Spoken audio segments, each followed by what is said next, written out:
ஓம் ஸ்ரீமதே ராமானுஜாய நமஹ. பாசுரம் 30.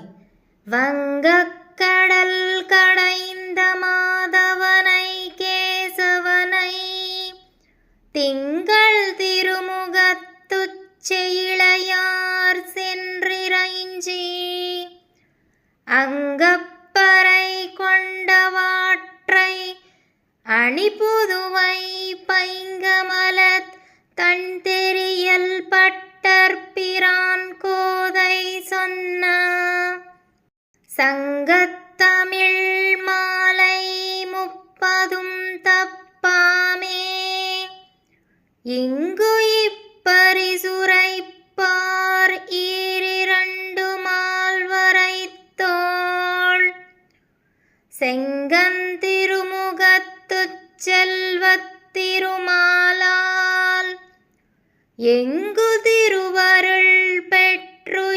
இன்புவரெம்பாவாய். ஸ்ரீ